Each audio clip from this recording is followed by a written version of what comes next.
Okay, I'd like to call to order the February meeting of the Suffolk Historic Landmarks Commission. Could we have the roll call, please? Yes, sir. Mr. Bissell. Here. Ms. Coley. Here. Mr. Emerson. Chairman Hobbs. Here. Mr. King. Here. Ms. McCormill is not here. Mr. Schaefer is not here. Ms. Turner. Here. And Ms. Reed. Here.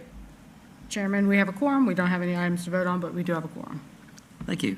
Okay, at this point, I'd like to turn the meeting over to Mr. McBride, who has a work session for us. Well, good morning. Good to have you with us. Thanks for having me. Glad to be here. We're going to do a little bit of a work session today. I've got a short agenda for you. I'm new to you all, and I know Mrs. Marsh is new as well to the group, and want a chance to do some introductions so you all get to know each other a little better, and I get to know you a little better in the process. So we're going to start with that, and then we're going to talk a little bit about what I call my annual report summary, kind of what's going on, what did we do in the last year as a board, a little bit of data. This is a first look at data. As we get more work sessions and more opportunities throughout the year and into next year, I want to put more data before you about the impact that you're having. Hopefully we can start to measure some of that. And then we're just going to go through real quick some reminders about the guidelines. What are they? What's your role in those? A little bit of training opportunities that are in there. And the last part really is to give you some updates of what's going on and things to expect coming up. Sound good? Sounds good. All right. So first, I want to get to know you all. You have a pink sticky in front of you, sticky note. If you can take one of those, you just need one of them. If you can answer these two questions real simply, so this is going to be the write down portion first, and then we're going to share openly. But what is your favorite memory of downtown? You don't have to give your whole story, the whole background, but the whole book. Just give me a memory. Maybe it was an event, maybe it was a place, maybe it was a certain season, time of your life down here, but something about downtown that's one of your favorite memories about downtown Suffolk. And then second question really is, what does a vibrant historic district look like to you? Not necessarily this place, but a historic, vibrant district, a vibrant historic district. What does that look like? So two questions. You can give some characteristics of that second one.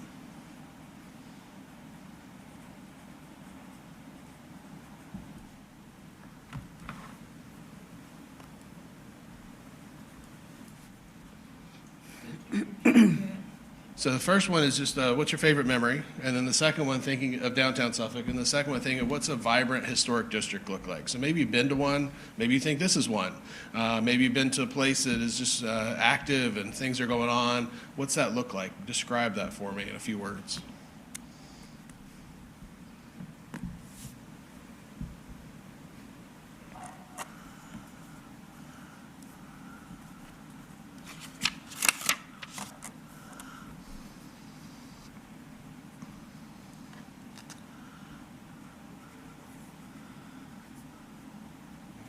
Minute and we'll get a chance to share.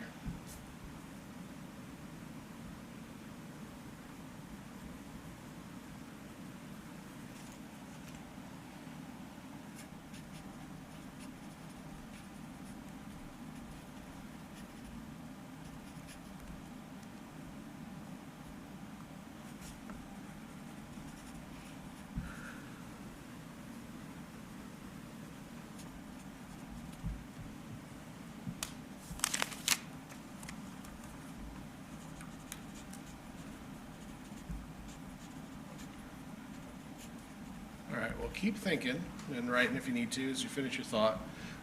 What I'd like you to do, if you could share, for my sake, because again, I'm getting to know you a little bit better in this. You may already know everybody, but for my sake, if you could just share your name, what part of Suffolk you're in or attached to, maybe you live or work, whatever your, how you're attached to Suffolk, the place, and then just what's your day job or background? What's your kind of how you define yourself as far as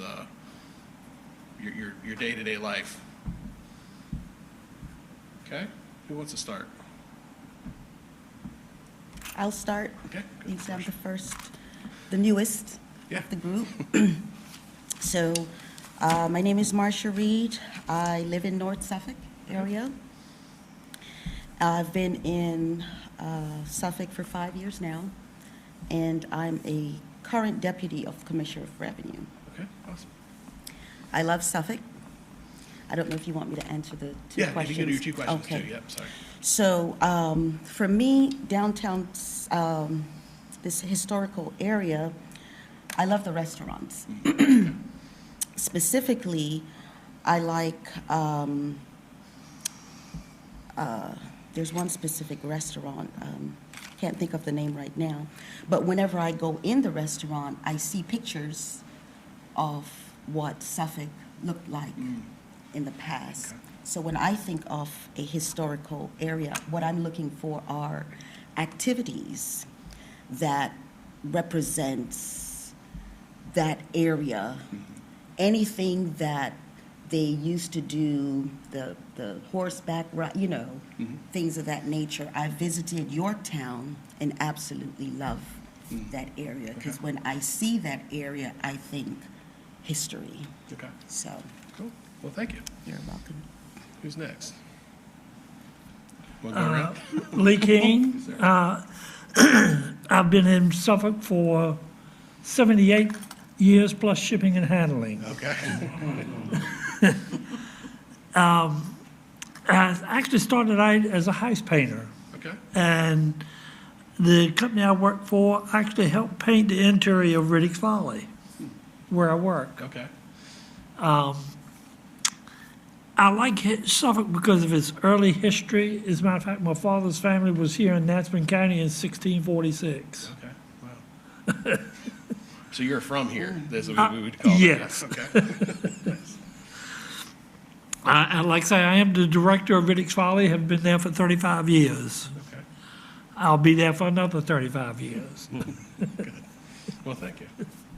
What's a vibrant historic district to you? How would you describe that? Well, unfortunately, we're losing some of that.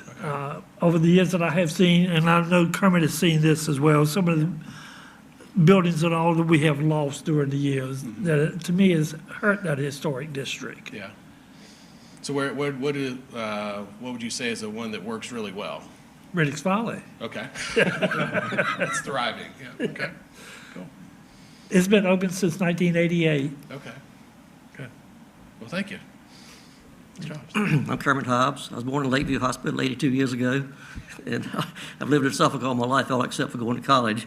Okay. Like history. It's my work career. I worked mostly at Amadas Industries and used to be Hobbs Adams Engineering Company and in engineering, building peanut pickers. And after I retired in December '09, I mediated in Suffolk, Norfolk General, Portsmouth, and Chesapeake General District courses for courts until COVID hit and everybody quit mediating. I mean, everybody had a chip on their shoulder. And then, well, before then and after then, I've been just a compulsive volunteer for anything around town that has related to history. Okay. The thing I remember most, that I fondly remember, was when I was a little kid, coming to Christmas parades. They used to be at night. I mean, we were little kids, and it was a lot of fun seeing Santa Claus on the old-timey fire engine. I think they still got. And for a good historic area, I think I'd like to see visitors who come to Suffolk recognize the historic nature of it as they come through Suffolk. It should be visible as you drive through to visitors. Okay. Thank you. Appreciate it. Okay, I'm Susan Coley, and they both said, I've been here all my life. Actually, I was born in the first block of Clay Street, which was Old Virginia Hospital before Obacy opened. Okay. And he was Lakeview before Obacy. My thing was, I remember as a little girl, the old City Market building on Main Street. And that's where the mural is now on that other building by the courthouse. And that was just a quaint place, just a building, it just was. And just the shopping of downtown, I had to walk. So I lived on Bank Street for a while, then I ended up on Clay Street. That's where I grew up. And I went to high school, Suffolk High and all. And just being able to walk downtown and do things. But to me, for downtown, it's the safety. Even back in the 60s, 70s, parking's always been an issue, always. and some really nice shops and restaurants and activities. Okay. Thank you, appreciate it. And I live in North Suffolk now. Okay. In Driver section. Okay, good to know. My name is Vivian Turner. Yes, ma'am. I was born in Nassau County. Okay. I live in Lake Kennedy now. And my memory of Suffolk is the city market, where you used to go in and just buy anything in there, everything, especially Saturday. And back in the 60s, my brother was arrested for integrating F.W. Woodward and People Drugstore. And what I think of the city of Suffolk, I think we should go across the other side of the track downtown and let me bring back some of the members that was there. There was the Horseshoe Cafe, which they are torn down now. That was one of the places that we could go and have a decent meal. This girl now was the owner of that restaurant, and we have had a lot of different things there. And on one corner, it was Tika Cure Home, which is now down on Johnson Avenue. Crocker Funeral Home, which is down on Division Street, which was up in that area of Suffolk. And it was just so many members there. And I used to love to go uptown. You could walk around to Russell's and Home, Ballard and Smith, and the little shop, the economy shop. And I remember J.C. Penney, I don't know if y'all remember it or not, but J.C. Penney used to have this thing where you go in the store and they had this thing that would run all over to get your change. Yeah. Yeah, in the store. And you know, I miss all that, and you could go up there and you could meet people that you hadn't seen all the week. But on Fridays and Saturdays, uptown was still with everybody. Yep. And it's just a memory, and I missed it. I missed that. I missed the fellowship with the people. I love Suffolk. After I lived in Nassau County, they changed it over to the city of Suffolk. I moved on Beach Street, and I'm a member of East End Baptist Church, where I've been there for 77 years. And I just love Suffolk. I wouldn't take nothing else for Suffolk. Well, thank you for sharing. Mr. Bissell. I'm getting to learn new things about things. I've been hanging out with for a while. I came to Suffolk as a come here from Norfolk. My wife and I were newly married and looking for actually builders paying closing costs. So Chesapeake had just about got filled up with that, and they were moving out here. So we moved to North Suffolk in '94 and have been here ever since. I think the thing that struck us, we like to go exploring. So we came out this way and discovered Battery and Rescue and all these other places. But driving around Suffolk, it was like just a time capsule. We were just taken by the old city, the downtown, and I think we're also cemetery buffs. Not everybody likes to go to cemeteries, but we like to toot around and see who's there and what their stories were. The older the headstones, the better the stories are. Yeah. So I saddled up with these guys when the other architect retired and moved to Carolina. So yeah, that's why I'm here and on this group. What I would say about historic would be, first, that they're walkable, as Vivian referred to, that you can get out of your car and participate, rub shoulders, chat, see things. It's not a just drive in, drive out. Our Kroger has become kind of the marketplace where I live. You wind up seeing a lot of people there because everybody shops there. A lot of people shop there, and of course they have everything. It's kind of like they start out having a jewelry department. It's like, that's what I need when I want a bottle of milk. Bagel and bottle of milk, a couple of diamonds. And then it would be, like has been said earlier, signage that tells you that you are in a historic place, photographs of the old days, and then visible historic buildings that have been restored. She made reference to the Horseshoe Cafe. I'm an architect, and I had a client that wanted me to look at renovating the Horseshoe Cafe several years ago, and it was a scary place then. The roof had already caved in. We went up the stairs one at a time and listened for failing timbers to see if we should dive off the stairs. Yeah. And of course, since then, it's the building failed and they demolished it. So that was real sad. That even has an interesting history. The original owner was a Japanese, Japanese by birth, and when 41 came, he was carted off like overnight, just disappeared to an internment camp, and then the restaurant was picked up by the owner that ran it for many years. Yeah, the time Booby was there. So that type of history is just totally erased. Now you see a vacant lot. To me, it's sad because I just dipped my finger and I was like, wow, that was a rich place. Yeah. Yeah. Well, thank you for sharing. Yeah, that's right. Can I mention an interesting story? Vivian had mentioned about the year that Suffolk and Nesbitt County merged in 1974. And we became the largest city in Virginia at the time, land-wise. I happened to go to Scope to see John Denver that year.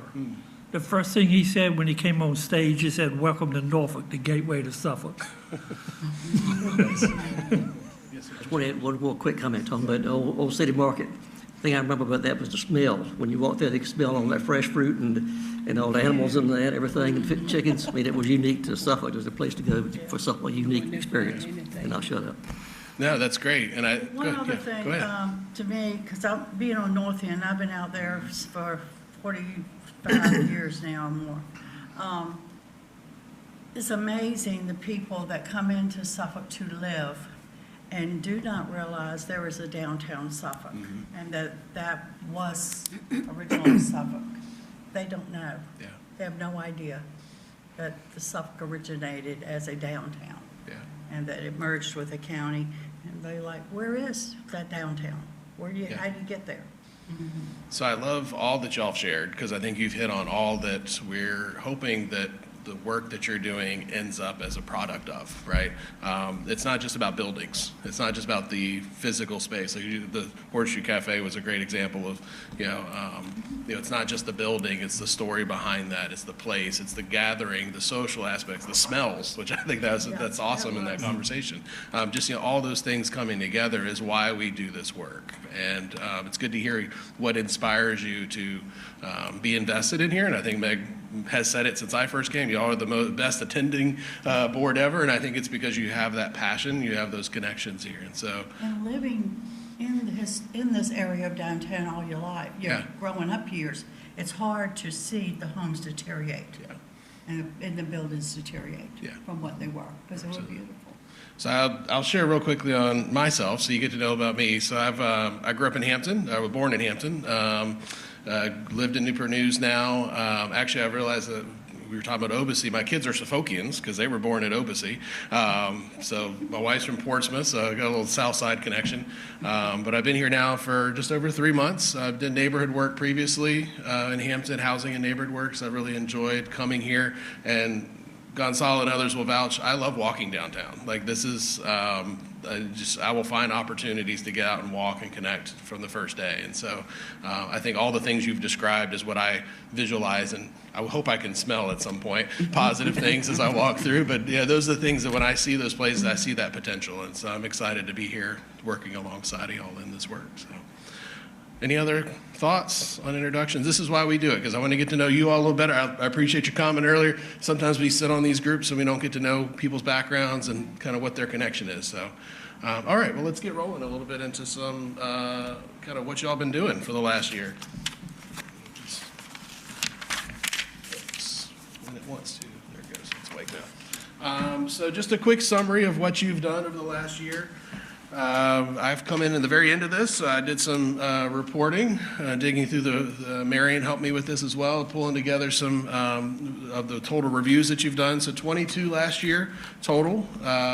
13 of those were administrative, so that means we'll talk about that later. You know, some of those we review as staff. They don't have to come before you. But total out of those, 19 of 13 were approved of those administrative ones. 19 total approvals and 3 denials. So that means if you were to break it down, you all approved 6 and denied 3 in-person cases. And you can just give it, this is the idea of where the cases are. You can see they're spread out. It's not just Main Street. It's pretty much all over the district in different aspects. And just a reminder, so the red area is the HLC overlay district. So that's what you all are enforcing. Doesn't mean that's all the historic designated areas, but that's where the overlay district is. And then just, we typically get a code report and a zoning report. I brought this just to put it in a little bit of perspective. One of the data points I want to start looking at a little more is what's the impact of preservation district and kind of what it looks like outside of the district as well in a larger city. So we think of the downtown influence area as we look in the downtown master plan. It's pretty much encompasses this larger area of downtown. And you can see this is a code violation. So each pin is where there's been a code inspection that happened. Doesn't mean there's necessarily a violation, but there was a call for inspection in those places. And just give you an idea of where those are spread out. As you can see, most of those are not in the historic district. There's some concentration to the south here of West Washington. But a majority of those are in the housing that's a little bit further out of the district. This doesn't mean some of these issues aren't ongoing. We've got some that Daryl's obviously following up with and Nathan are following up with within the district.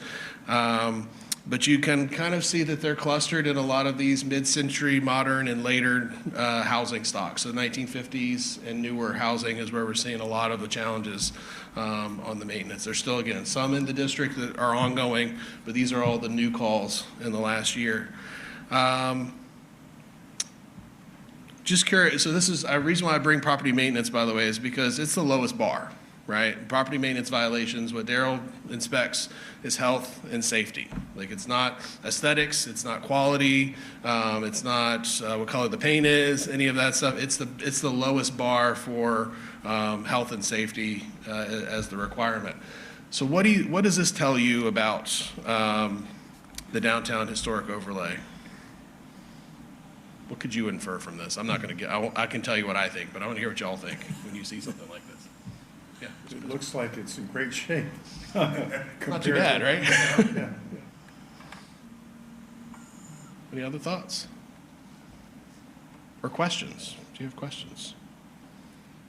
I've got another question, but Why is there such a concentration of violations in that one little corner of the, there, yeah? Now, where is that? So, we're here. So it's, I can't keep a finger Smith, overlay. yeah. South of West Washington. Okay, now, that's probably an area where we've done a sweep. Okay. Where we go literally house for house, and if you have violations at your house, we'll write up every violation that's on that house. Yeah. Okay. We'll write up every house. If you have violations, we'll write Okay. them up. If you don't have any violations, no violation, we close the case. So those were ones that you didn't happen to just see, go, oops, but No. you were doing door to door. And Daryl, these are inspections. These aren't all inspections, yeah. violations. Yeah, These are yeah, just inspections. So Okay, I got basically, you. like I said, if we went there, we'll create the case, but if there's no violations, we'll close it saying no violation. But if Yeah. it is violations, we go ahead and proceed, issue the notice of violation, and go through our normal procedure. Okay. And then from a zoning perspective, as an inspector, you'll see more in residential areas than you will in commercial. And that's because, especially in residential, in the historic, anytime any kind of exterior modifications are going to be made, a certificate of appropriateness needs to be applied for and approved. And it can be anything from, just putting up a new support on a stairwell, like on the porch. We see fresh wood there. you know. Yeah. We have to do things correctly, so, and that's why you'll see more of it, like you said, concentrated in that area, because that is the residential areas more so than the commercial. And also, we both work hand in hand, so I'll go out there and do a sweep, and hey, bud, that's blah, blah, blah. Next thing you know, he's riding right back behind me. Yeah, they don't have. Yeah. We'll play a little tit for tat with each other, you know. So He gives me some work, I'll give him some work. Yeah, so you'll see concentrations in different little spots, especially for me. Yeah. I ride through this downtown area all day, at least 15 to 20 times a day. Oh, wow. So while I'm riding around, it's not much I don't see. It's Yeah. not much I don't know about. So it's one of those things where when I'm riding through, I'm looking, okay, mental note here. All right, you guys have new something. Okay, I'm gonna come back around and check on this. We get back to the office first and make sure that you did get a COA or you do have permits. And then that sends me right back around. Okay. And it continues that whole cycle. So a lot of the things that we do get complaints on, 9 times out of 10, one of us has already saw it. Oh, you were, yeah. And it's one of those things where you can't decipher if they did it right or if they don't have the proper documentation. So when we get back to the office, it's, Yeah. Look at and that. then we're right back out. To shut it down, stop work orders, you name it, it happens. Okay. So we try to keep it to a point where we're not nitpicking with people because, you know, you got a little bit of chipping paint, a little bit of fading paint, then the guy is saying you got $100 fine for not painting. You're a little agitated. Yeah. So we try not to get to that point where we want to agitate our residents. We really want them just to comply. You don't want them to throw stuff at your truck. No, no, we don't want you to come to the truck, tap into the window, and all of those things. But we do get those things, and we have to de-escalate those things. And the only way we can de-escalate a lot of those things is literally talking to folks, and then we send them to you guys, and then we get what we get from them. And a lot of the times, you guys are fair with them, and they're not fair to themselves. That I've seen. If you say one thing, you guys tell them to do one thing, and they do completely the opposite, and then ask for forgiveness later. And that's not something that we condone when we're out there, because we will tell them, you're going to get ringed for it, so don't. We'd rather for you to do it the proper way versus the wrong way. Mr. I Hobbs? was asking, what are the little black marks in the streets? Oh, these are street names. Sorry, these are just, is that what you're talking about, these here? Yeah. These are just street names. Oh, okay. Just how they're Okay, laid on the okay, map. can't read them from here. All right. Yeah. So to I like Ms. Turner's comment earlier. Question is, how does that, if we're doing pretty well in the historic district, at least on the property maintenance side generally, what does that mean? Are there areas that we're missing in preservation? And I think that's kind of where we're not advocating we change anything, but just when we think about what areas are we missing in preservation that we maybe could do better. I mean, you all have memories of what is the downtown. We have historic designations. I'll pick an area that I'll give an example of. Not all of this area is included in the historic designation, but it's not included in your overlay district and whether it should or should not. Some areas you may not need the overlay district where you're doing pretty well. That is still in the historic district. So just thinking through, what does this mean for those current boundaries and maybe just areas that we need to think about preserving within this downtown that have keep the character of the downtown going? Any thoughts? I don't think I understand your question. So when you see something like this, does spark any interest or thought around places we may need to be preserving more that we may not be preserving now? I guess is another way to say that. Like buildings, any buildings, like Areas, I'll take a streets. building, for instance, the 112 Tower, right there at the corner of Main and West Washington. That area right there, at one point in time, for me working the area, it was a little shoddy. We went through and did a couple of sweeps, and most of the business owners started to take care a little bit better, until they bought those apartments. And they renovated them, and that whole side of the street started to look really nice. And now we're on the other side of the street now, what 112 is. That 112 building is a really big building. The owner of it, I know the story behind it because I was knee-deep into that one. But just that building alone, looking at that, because I know we have discussed it in various meetings about doing something with that building. So that's what he's trying to get at. What buildings, what places, areas that you guys see that we're not doing work in, that you want us to do more work in. Which building is that one that you're talking about? The white bank building? Yes, ma'am. Yes, ma'am. Yeah, that was Mr., what's the name? The Whole Virginia National Bank building. Yes. Yeah, and there's a lot, I think, in the district that these guys definitely have their eye on and continue to work with and continue to negotiate. We'll introduce later Lisa from the manager's office is doing a lot of work in downtown with those owners in particular to keep hopefully moving some things along and finding ways to help them move along with the city's role.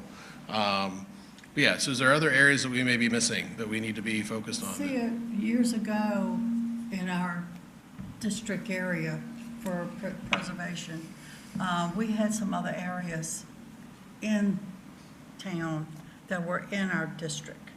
And then they backed out. Like across Cedar Street, South Main Street, Okay. over there, they didn't want to be in it.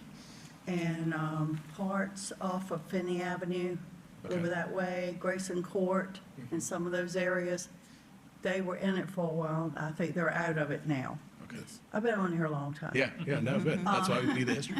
But I know there were some issues in, I don't remember how it was selected that you got into there. I just know that South Main and Cedar and Hall Avenue and those avenues over there, they fought it. Okay. You remember anything? Oh, yeah. They didn't want it. I don't feel like they should have the decision. It should be the city's decision. I just know that group didn't. But that's an entry into town too. Yeah, and we can That tap. way, some of that is. And I'll put this out there too. I'll be careful to say there is not just one tool to preservation. Right. And so the historic overlay is one tool for that. And so maybe that neighbor didn't want that tool. I So, signed a petition to not do it. Yeah. Or something. yeah, But I know we took some out. yeah. The Phoenix Bank is being renovated. Now, that was a property that the city purchased and is renovated. Is that going to be kind of hopefully a spark plug for that avenue? Yeah, it certainly is. Look to Meg and Lisa can probably answer a little more on that. But I know right now they've done some artwork on the side. They've done the front facade. You all approved that in the fall. They're working now on the vacant space next to it for the plaza and parking set up. So yes, they're in that process now. I think interior is the next step. Okay. So Gary from the manager's office is working on that. So I kind of answered my own question. My first question would be, why did they let the horseshoe go so bad so long? And then right up, diagonally across, there's the Phoenix Bank. But I'm hopeful that the Phoenix Bank is going to be kind of an anchor for some new things that maybe are partially subsidized by the city to try to renew that. Because it's like, you just as a stranger you're driving around, if I'll go into a business street, it's like empty. It's like, oh boy, going to be is a dead street, or it's going to be a dead street. Yeah. And it's really exciting to see something like, good name for the bank, Phoenix. Here's something rising out of the ashes, and can we keep that going? I know one of the complaints, working as an architect in Portsmouth, one of the concerns was for their downtown. We did the Episcopal Church on the corner of Court and High Street, renovated part of that. And the local business people were saying, by the time you get licensed and approved and renovated and up and running, you're so far past your start date, and like trying to keep the momentum going so that business survives long enough for the guy next door to get some traction. And they were trying to streamline a lot of permitting and stuff, because they said by the time a business opens, it's just about gone, because it's they run out of operating cash and blah blah blah. Yeah. And I watched several little storefronts kind of come and go during the time we were working on the church. I thought, well, hopefully there's some more grease under the skids on East Washington Street. Yeah. So that the little guys that are starting up don't have to slog through. Yeah. Yeah, and I'll add, I think probably a good transition topic, because I have in here, one of the things I'm going to start looking at this year, Gonzalo and I in particular, is what are those other tools? Your role is not to find the tools and not to, do preservation in that sense. And we'll talk about your role in particular, but I wanted to create this space because this is not your normal meeting time to have those conversations. What you see is important because part of what our role is to try to layer in those resources so that we can make sure that we're successful as a downtown. And so Lisa, I keep bringing her up. I'll bring her up at the end. Our partnership between departments is to try to layer that in. So we're doing a lot of the enforcement side, helping people through those processes, maintaining the character. But there's a cost to that. And so how do we make sure that EDA, I was at EDA meeting last night, how does the EDA support some of the renovation efforts that you all are requiring to maintain the character? So we'll try to layer some of those in. So that's a great just transition. Yeah. I have a question. When an individual, whether it be a company or a homeowner, moves in to the district, are they aware that they are in a historical district?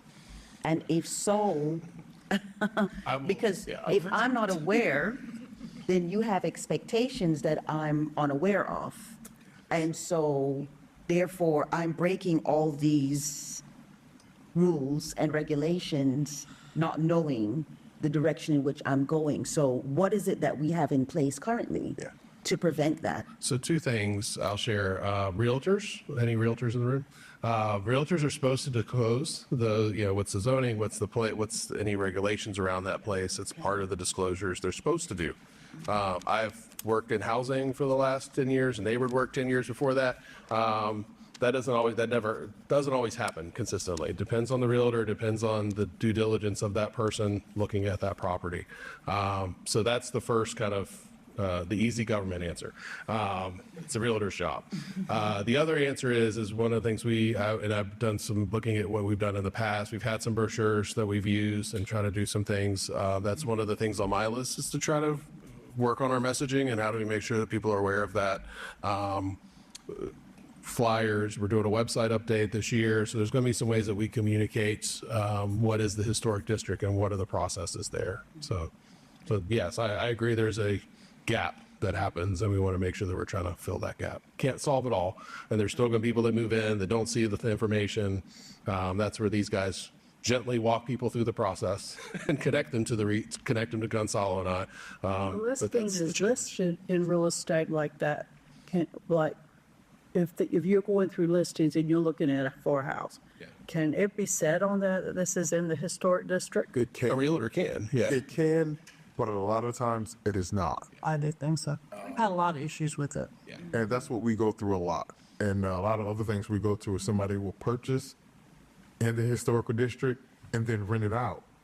The renter doesn't know anything about that. It's not up to them. Right. And so they just, I'm gonna go ahead and change out this door. I'm gonna go change out this, and not knowing.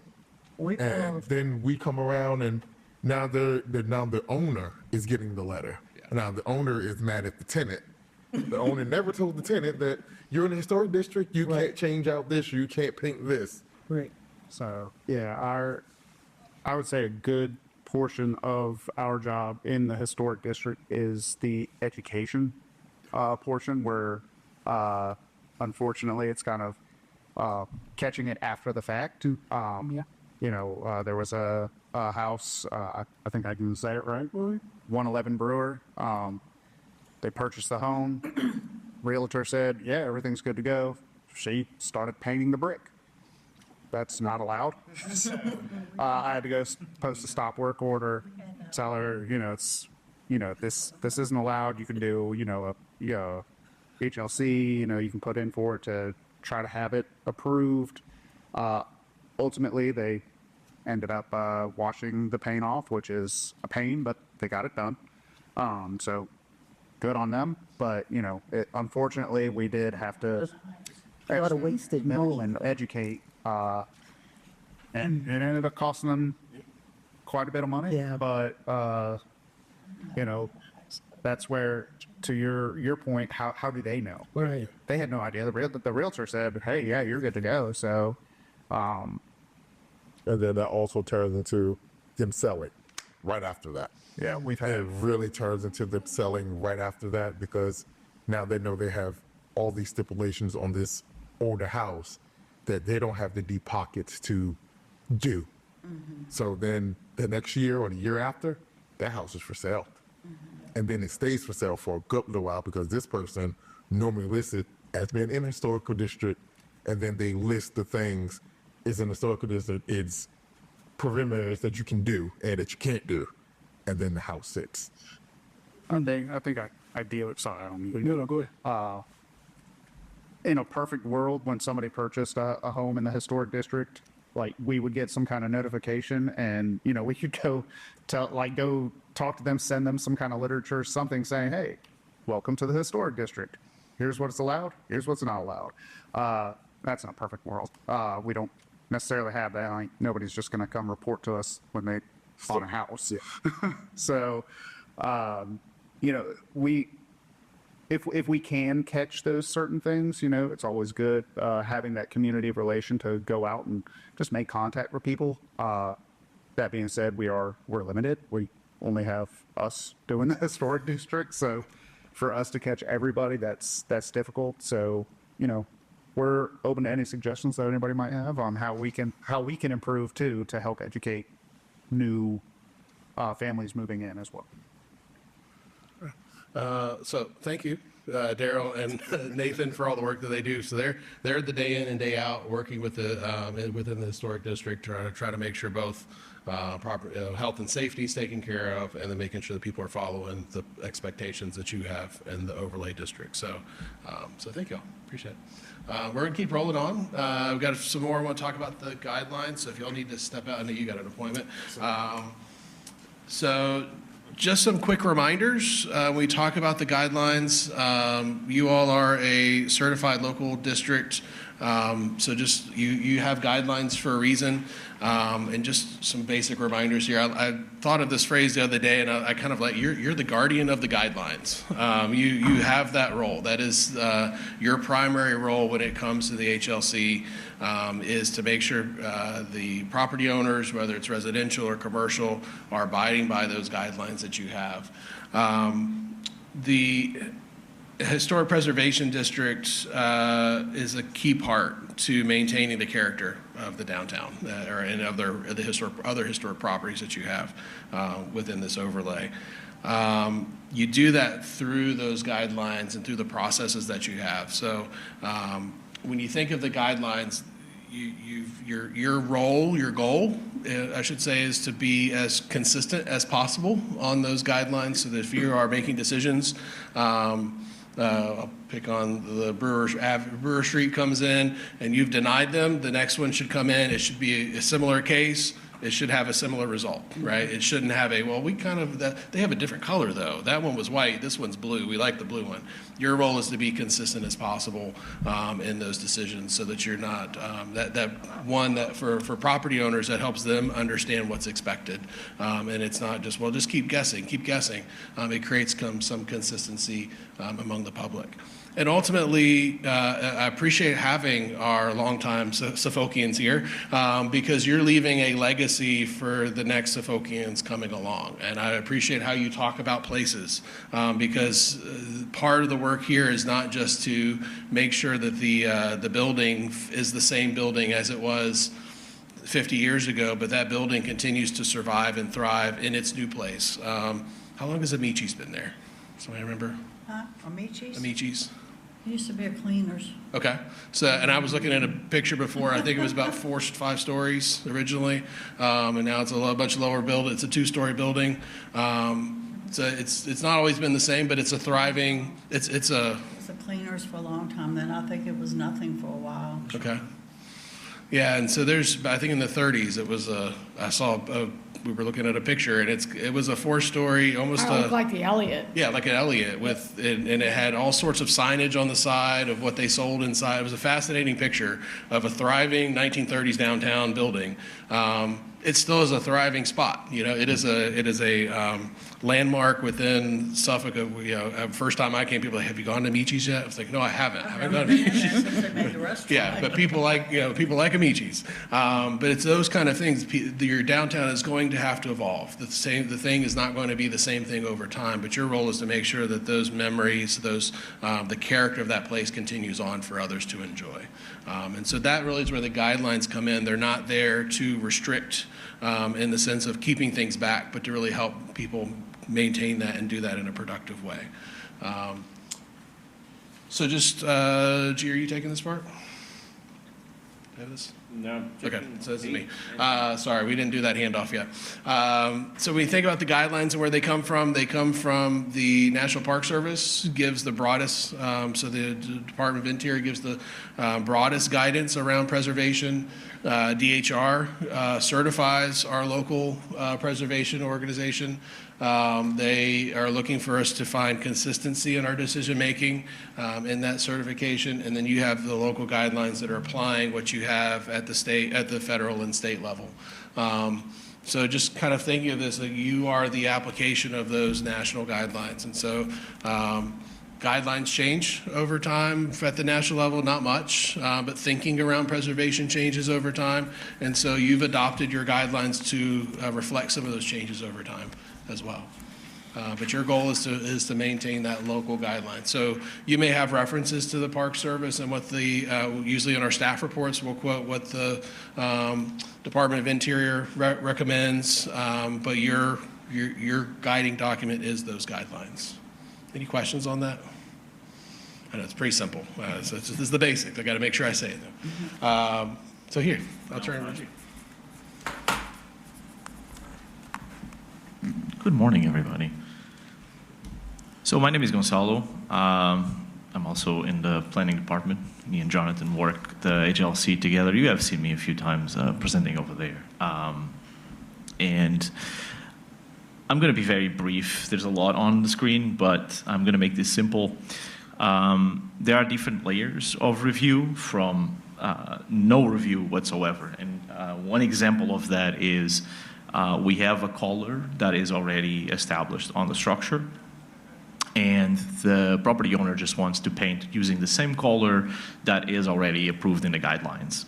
In that case, we just call them maintenance requests. We oftentimes document those because people do reach out to us, the ones that are aware that it's a historic district, and we take documentation. Usually we ask them for what color are you using from the catalog. They give us that.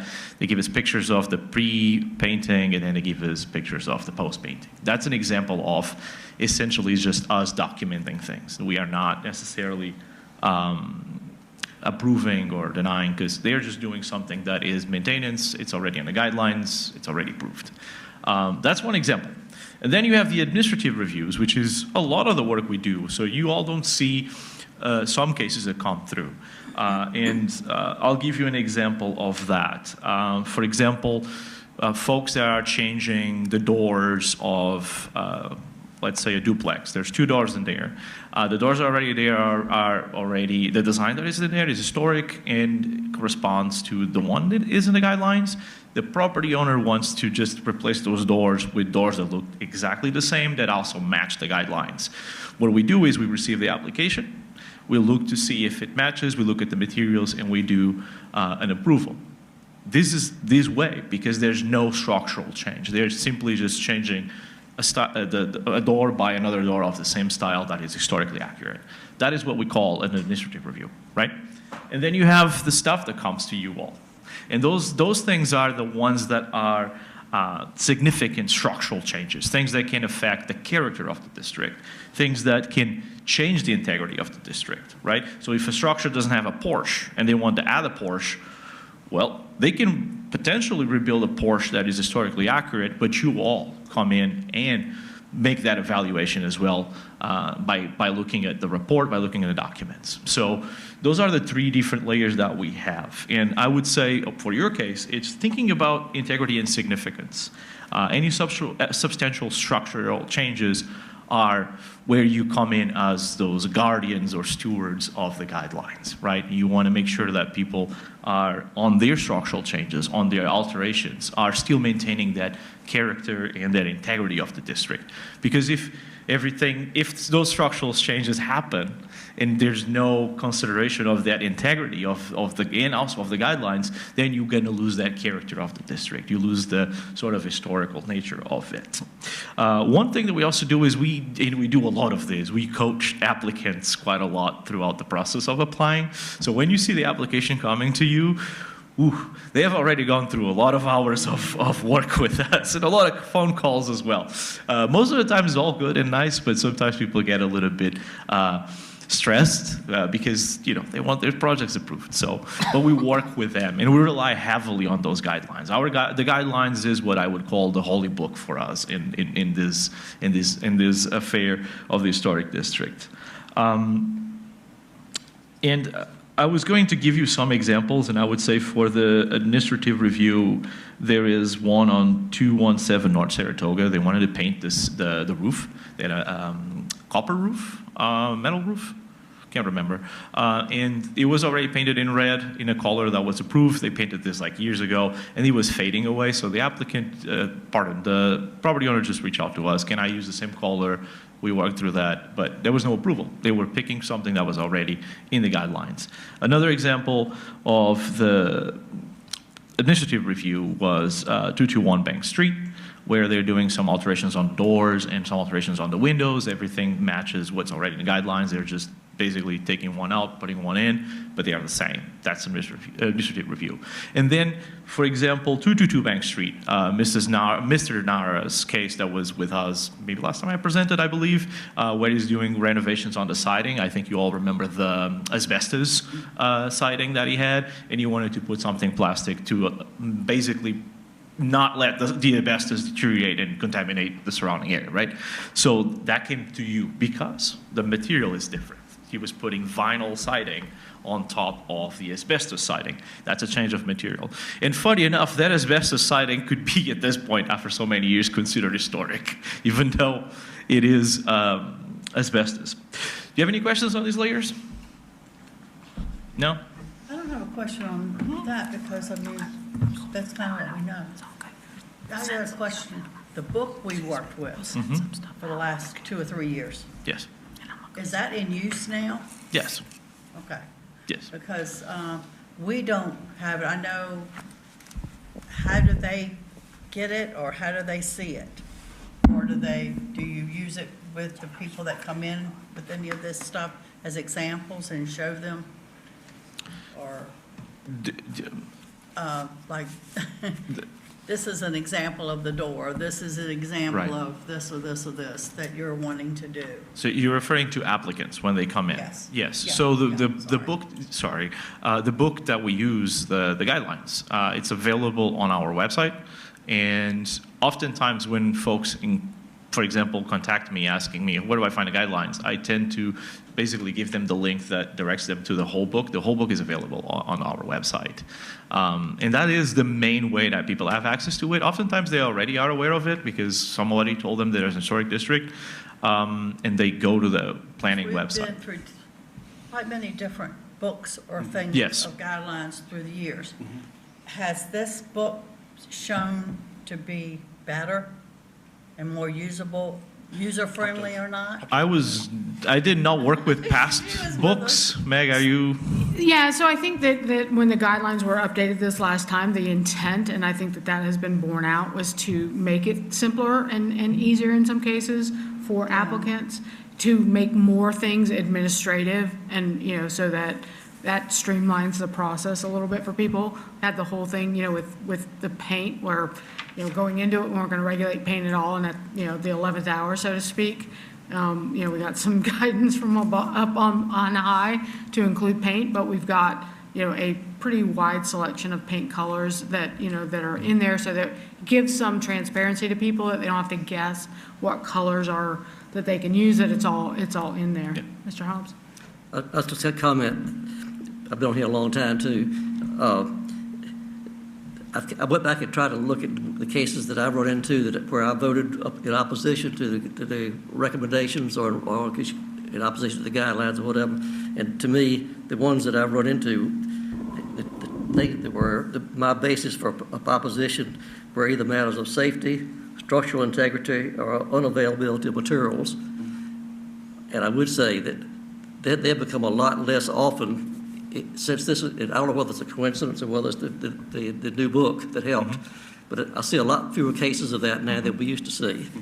So to me, those are three legitimate things that supersede the guidelines.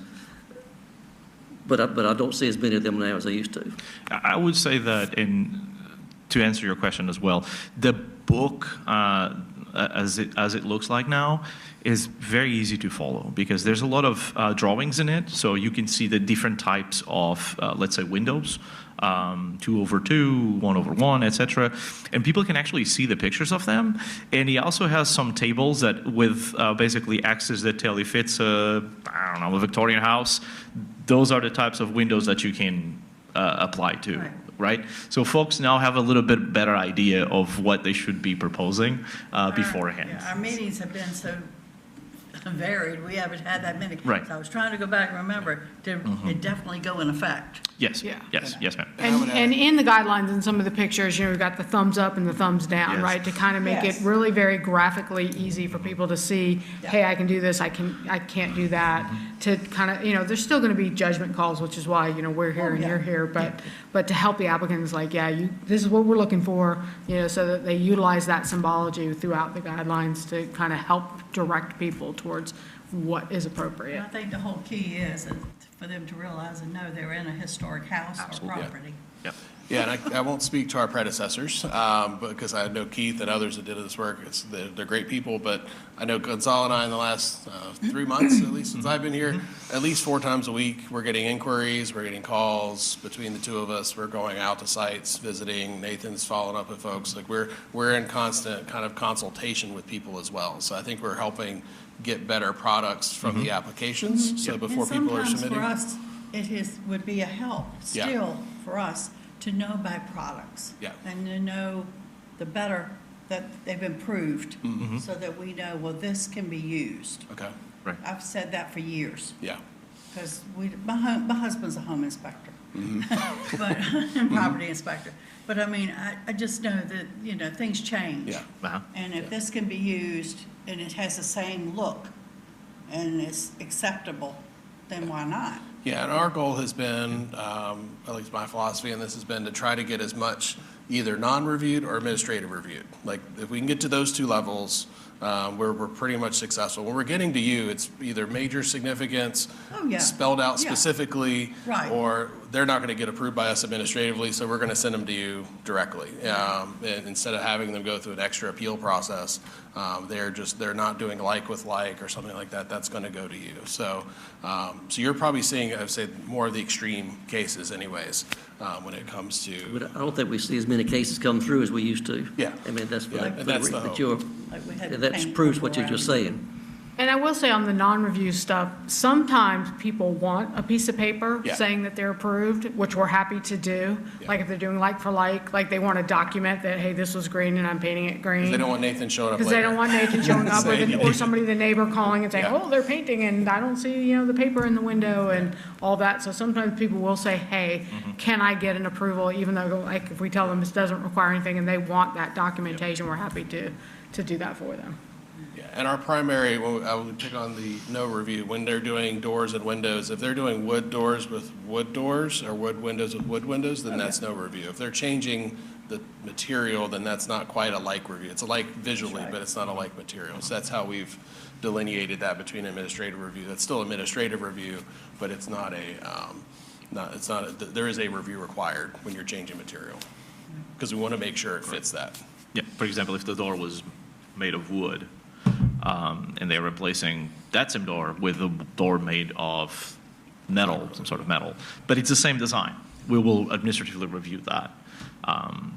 But the design is the same. Yeah. So we essentially do a review of the materials. And oftentimes we run into this issue where we have to work with the applicant on, hey, you need something that is more fitting into the guidelines. You need a different type of window design. You need a different type of door design. That happens. And usually it takes a few weeks, and then we find they find what they need, and we find what we need, and they get approved.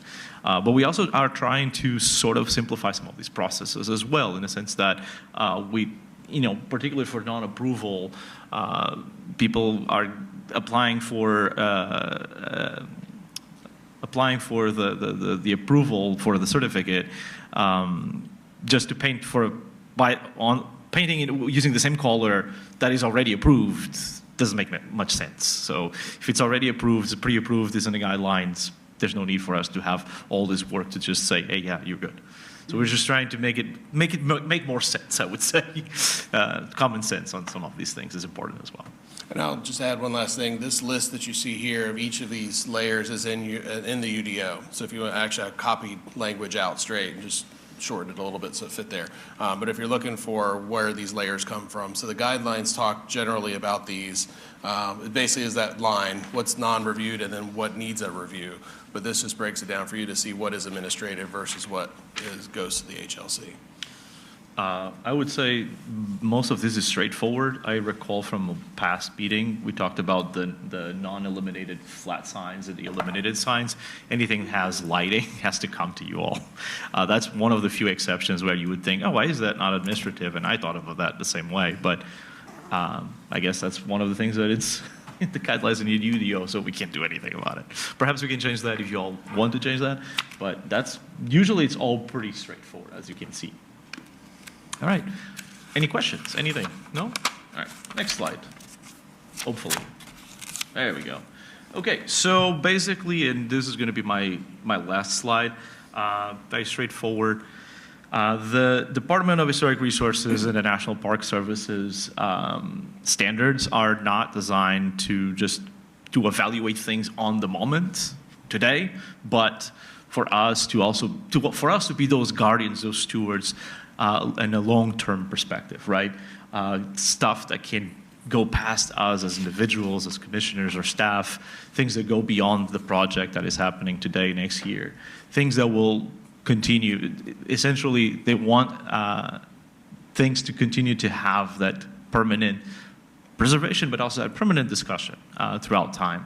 And that supersedes trends and fashions and all of that. That's an important part. As Jonathan mentioned earlier, being consistent with the application of adopted guidelines is important.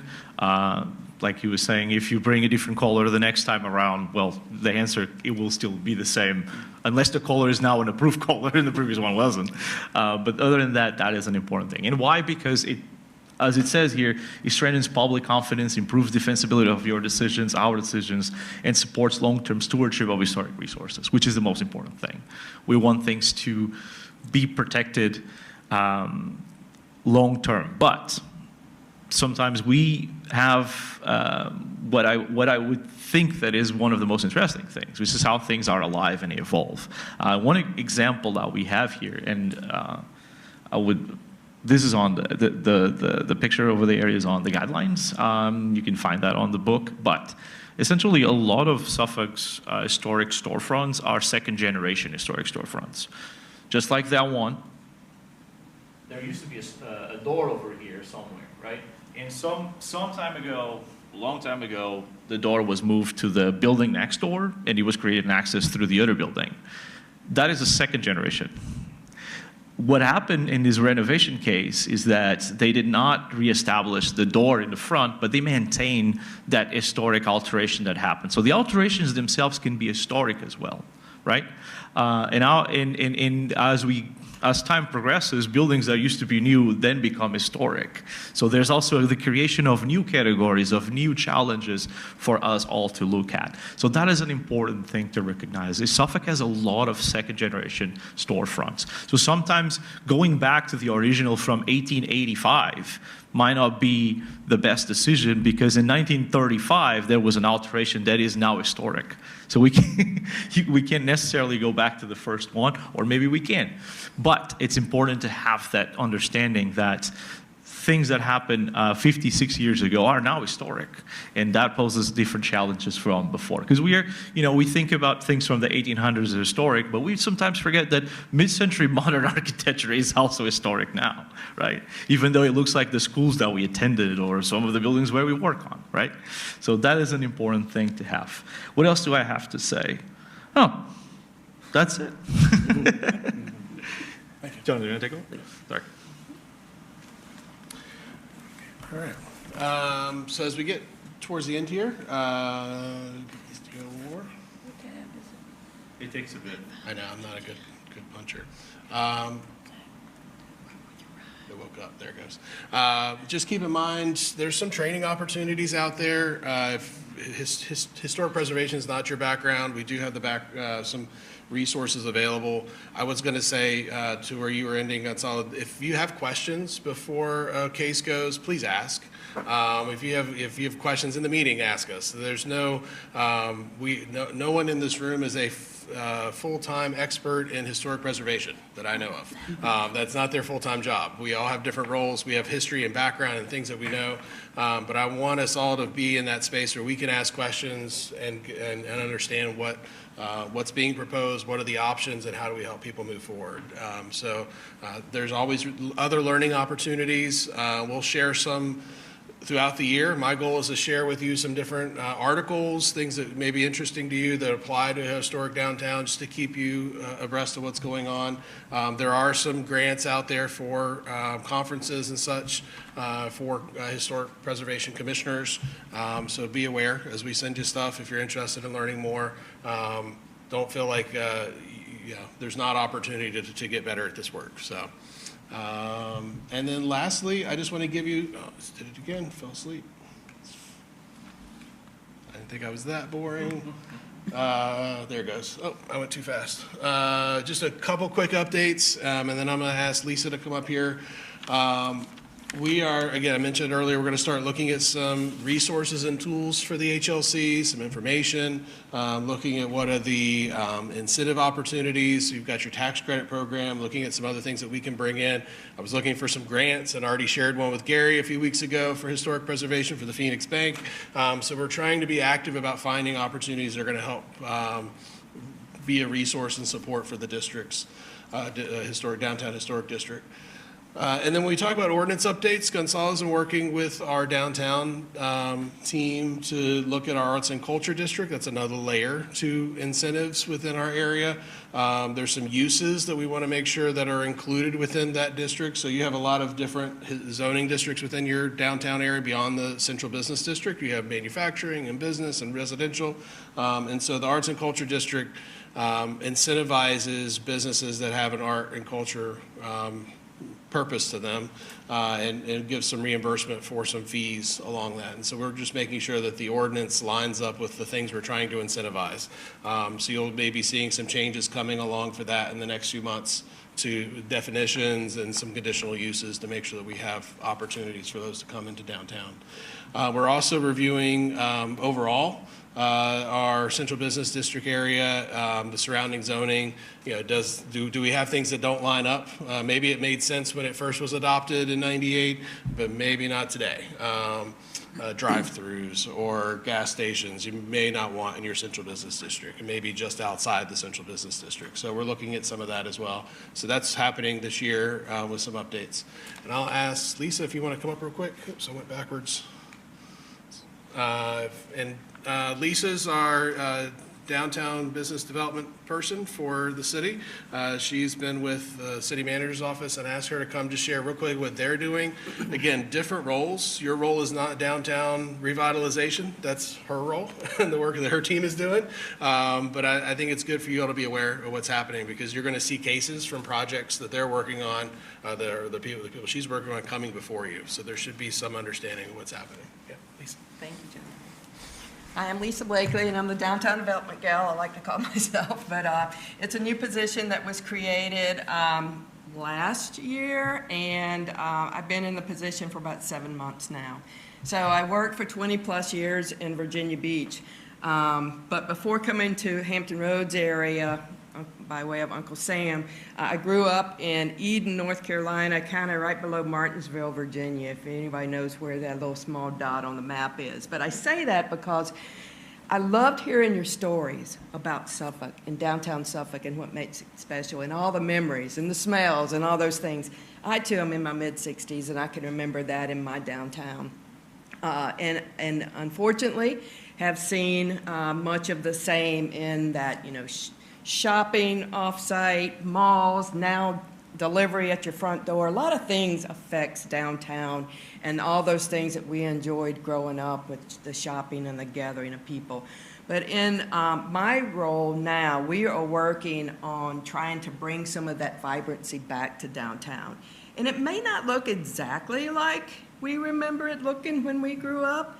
Hopefully a lot of that will be retained, certainly the gathering and the sharing of experiences with people and people in our community and walkability and all that. But things have to be relevant to today's generation and tomorrow's generation as well. So we take all that into consideration as we're thinking about the downtown and working with the businesses. But for the purposes of today, I just wanted to quickly just kind of update you on what we're doing. So when I stepped into this role, I came into a plan that was already written. How many were maybe participated in this plan back in 2018? Do you know about the downtown master plan? I just want to make sure we're on the same page. Are you familiar with the downtown master plan? Okay, some maybe some better than others, but I'm getting very familiar with it. I keep this at my side because there is such great things in this plan, and I would encourage you. It's online, and so it was written in June of 2018, but amended in October of 2021. And we're working with Jonathan and team on another amendment as well, because things change, right? And what I love about this is it hasn't sat on a shelf.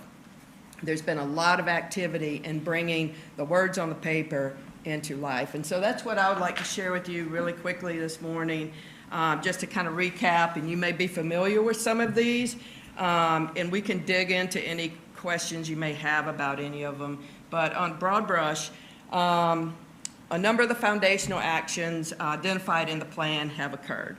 One being the Downtown Advisory Committee. I'm staff liaison to that committee, and that is a group of stakeholders that are responsible for guiding priorities and making recommendations and advising City Council on matters of downtown. They're not decision makers, but they can we talk. We were meeting monthly. We're back to quarterly now.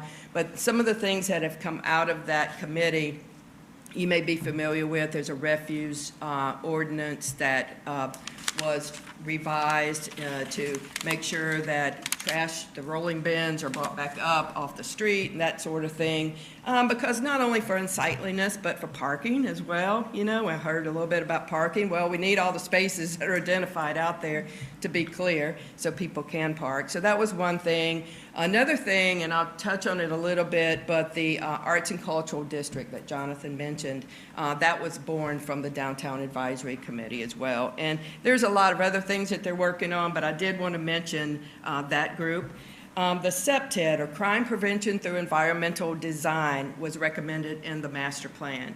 And that is a study that was conducted, I believe, shortly after this plan was written, a study that was conducted by Public Safety, and it looked at things like, vegetation, lighting, the walking path between parking and wherever the destination is. And so there have been some improvements in that area as a result of the identification from the CEPTED, and that will be ongoing. The Downtown Festival Park, we took the advantage of a very bad situation with the tornado that came through, and so the Downtown Festival Park was built on a parcel. I'm not talking from firsthand experience, but as I'm told, it was built on a parcel where there were some buildings that were heavily damaged by a tornado. So that has been a great place for public gathering. And this year, 2026, there's a full calendar of events that are programmed there. Parks and Rec does a great job with that. There's also opportunity for third-party organizations. And I'll give you an example. The Saratoga Dreamers did the inaugural Juneteenth celebration there last year, and they will be doing that again this year. So that's an example of third-party organizations that use that park. The Phoenix Bank Restoration Project, I heard that mentioned. And my direct boss, Gary Jones, is the interim deputy city manager, and he's the project lead on that project. And it is moving forward, and it will be a catalyst as I understand it, for the rest of the restoration on that block and beyond. I can't say a lot about that right now, but there's a holistic approach in that East Washington, further east community.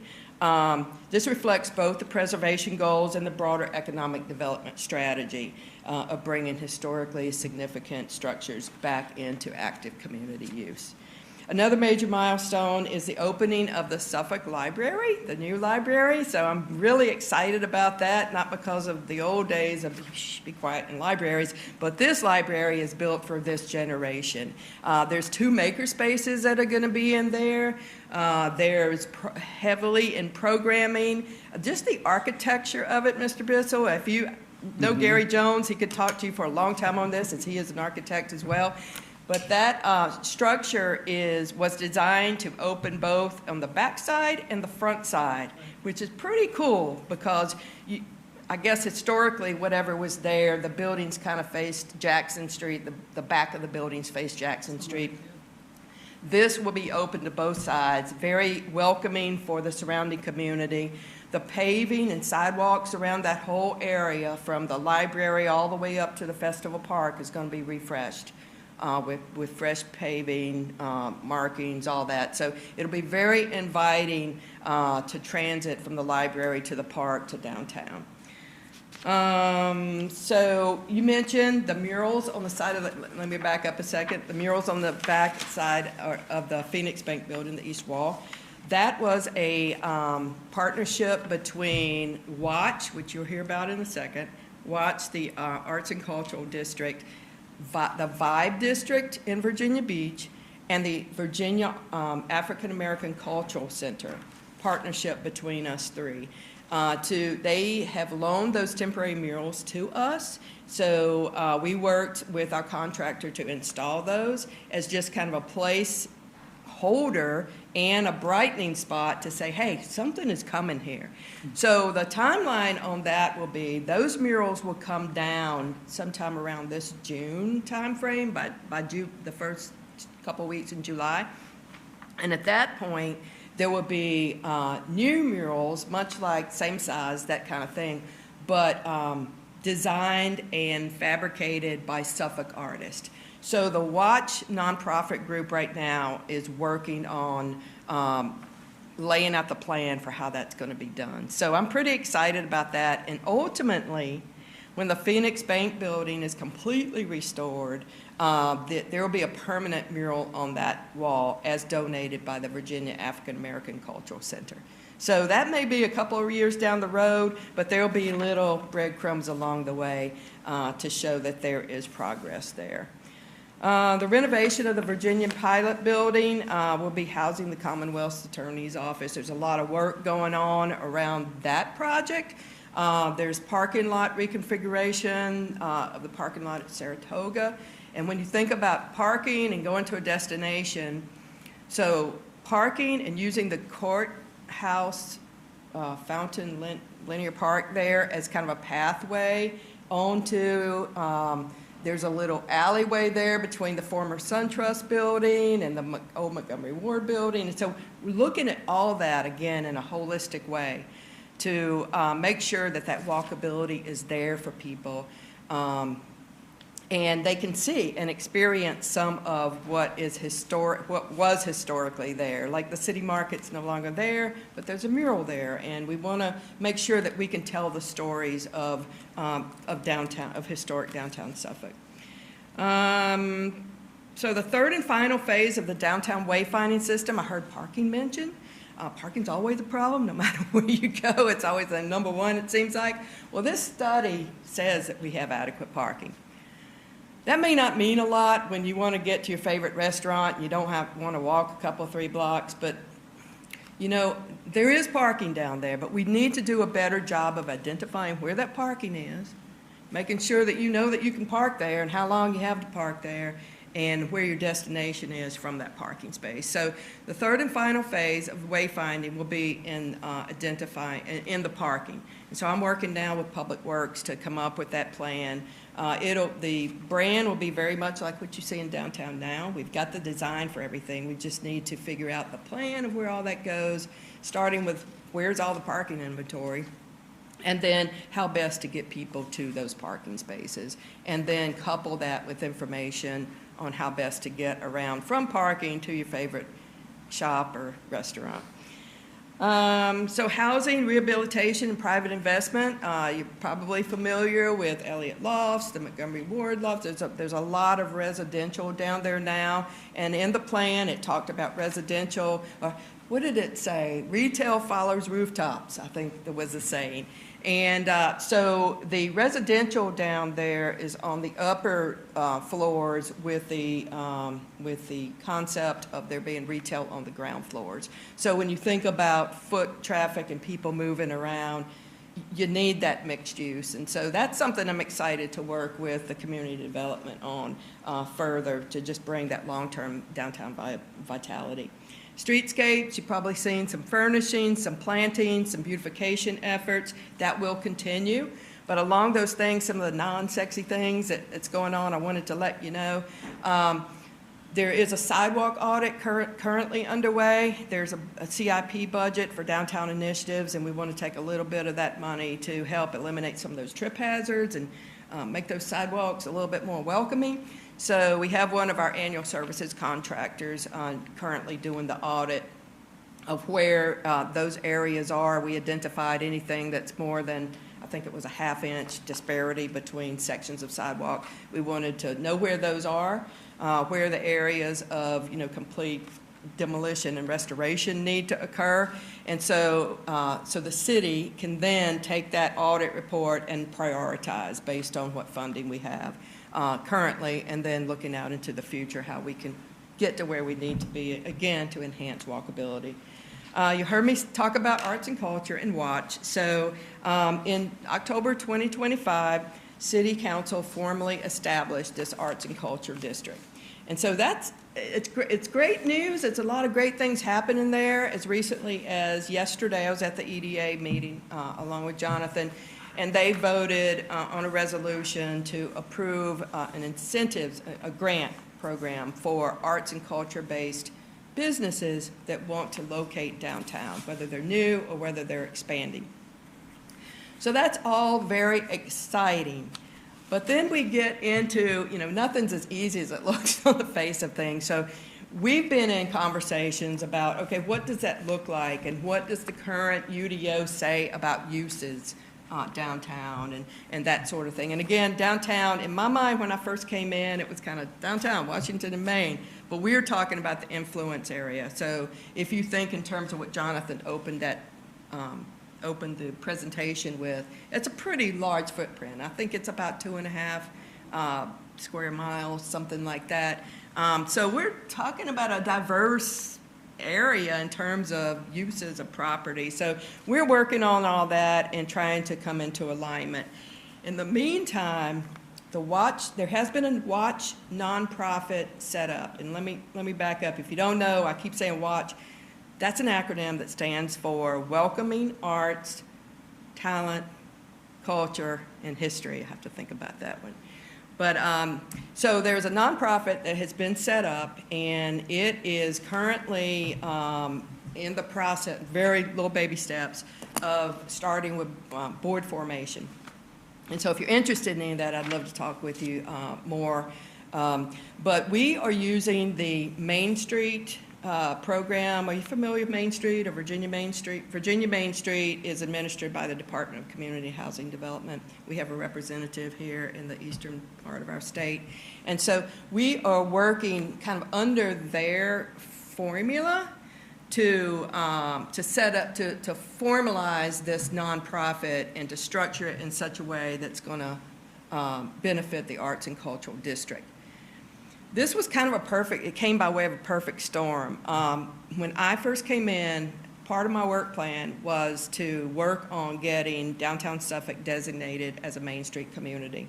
So I kind of tucked that back as these other things were happening. And as we moved along the path, it just, luck would have it, that Main Street, that the city, in order to get a Main Street designation, we need a nonprofit to kind of lead that charge with the city at the table. So, again, as luck would have it, the Watch nonprofit, it is set up, but it's, it's a baby right now. And we're using Main Street and all the resources it has through strategic planning, through grants, through different resources that they offer to build this nonprofit up for the arts and cultural district. And as an extra benefit, hopefully we'll get that Main Street designation. That'll be several years. It's a 2-year commitment once you're accepted into the cohort. But your planning and community development team, they're at the table helping us out with this as well. So that's in a nutshell what I've got to offer you, and I would just open up to any questions or anything you would like to know more about at this point or later. I can leave my contact information as well. Yes. I'm from the Historical Society, and it's, I bet you up there before, I think. So yes. we're eager to be part of anything that we can contribute here, because we want to push historical awareness in Suffolk. Absolutely. Lisa Amos, because she was so I don't know if Lisa would be or someone else, but she's kind of, because she's the one who invited me She's in and took me on the tour. So she was invited into the Main Street session, and there's a couple other opportunities that we would love to have you guys plug into. Thank you, Lisa. All Appreciate right. it. Thank you. And I would just add too, on the Main Street side, Main Street works in a lot of historic downtown or towns across the state. So our hope is that they would be able to give us some guidance as well about the work of the HLC in the future. So just to give us some advice, other resources, other opportunities. So really excited to be able to come alongside and work with them on that. So last thing I'll share on Gonzalo and I's work plan is to do some village plan updates. It's not in downtown historic district, but these are our historic villages across the city. And so we haven't yet picked which ones we're going to start in, but we're going to go through all of them over time, over the next 4 to 5 years. These are 20 to 25 year plans that they've been out there 20, 25 years ago. So just looking at what do they say, how realistic are they, what do they mean today? So I just put that on your radar. I know you have a few other sites that have been identified that are in the overlay that are outside of the historic or the downtown historic area. So the church and the 2 churches out there. And so I just put that in your kind of your context there. We may want to have a conversation about other historic preservation issues across the city as we go, and you all may be part of that conversation in the future. So any last questions? I know it was a lot. Sorry we went a little extra time, but I wanted to give you the depth where you wanted it in places, but hopefully this gives you a better picture of what we're doing through the year, beyond just bringing cases to you and bringing some fun facts from different buildings. We hope to really be supporting you and behind the scenes on the day-to-day. Ultimately, we are in some ways representing you all with a lot of those residents before they come before you. And so we hope to do a good job and represent you well. Thank you. Any last thoughts or questions? Yeah. I've got a little rabbit trail for you Go ahead. here. I'll try to make it short. Yeah. If you're looking for comps in your neighborhood, you go to Zillow or Redfin or some of the other national real estate sites, and you can type in an address and it pops up all the basic stuff. I've never done this for a historic property, but I don't know if those kind of mainstream national online places have a place in their spiel to say, oh, by the way, this is in the historic district. But it comes to mind, I know there's a National Preservation Association. I don't know if they have any leverage to say to these big, I guess they're websites. I don't know. I don't know if Zillow is actually a realtor or Redfin is a real estate company that's bound by those rules. But I'm thinking it'd be nice if the national folks could ask those guys, do you have that as a requirement? You don't sell real estate, but you list the heck out of it. And people rely on you for comps and when they get ready to buy. Yeah. So can you volunteer will you voluntarily put this in there? Yeah, that's a good point. Because, I mean, if you just keep one guy from making the mistake of buying before he knows, then Right. and you may save the property in the end from being vacant for 2 years or something. Yeah, and I'll take that comment. We have, I have a relationship with the Virginia Association of Realtors representatives, so I'm still trying to figure out our local realtor Yeah, yeah. associations and get those connections still, but I knew a lot on the Peninsula and the Peninsula Association, but that's something I would definitely put in their ear, something to look at, because it's not just Suffolk, it's not a Suffolk issue alone. Yeah, no, it's a historic national districts. issue. Yeah, I would think that people in every historic district around the country have gotten stuck with one of these vacant, deteriorating relics that it was, short sell, to get rid of it because the guy didn't understand, and then now it's vacant and roof golf. And there's a fine line too. We see it with flood districts as well, where there's a risk being in a historic district as much as there's a benefit. And so, being near water, there's a benefit as much as there's a risk with the flooding. And so, realtors always try to thread that fine line of how much do we put out there that may dissuade a sale. And so, some people are looking for that and some people are not. And so I think we just got to be, but I think it's a fair question to ask So them. many people buy, they're investors and they're not even local. Yeah, and so I think that's part of our, Rent. my hope is to build some relationships with some of our local industries to figure out how do we do some of that. I will share, I had a consultant or consult with a property owner who is owns a small apartment building in the historic district and was trying to find resources to figure out. And, nothing really the HLC we need, it was mostly interior stuff he was trying to do. But part of that is there's interest here. It's just trying to figure out how to connect them to the right people in that network here. So I'm excited to see what Suffolk holds. That's cool. Yeah. Thank you. Any other questions, thoughts? Thank you all for sticking it out to the end. Do you want to bring up Megan? Yeah, so we will be having a meeting in March. We've got some cases to come forward to you, so look out in your email for some future information about that. We're going to send along the HLC bylaws so that we can go over some proposed changes with you all at your next meeting. So just be on the lookout for that. Could I ask about the issue last time about that place on Main Street, the restaurant? I noticed it did open, about that signage. So Nathan has been working with them on coming into compliance. Our understanding is that they are going to resubmit their application, modified, for your consideration at a future meeting.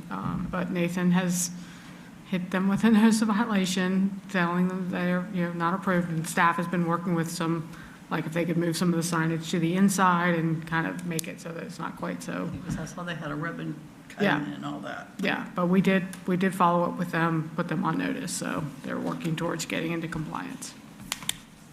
And I apologize, I neglected because it's not a normal meeting. We have had 4 administrative reviews in the last month.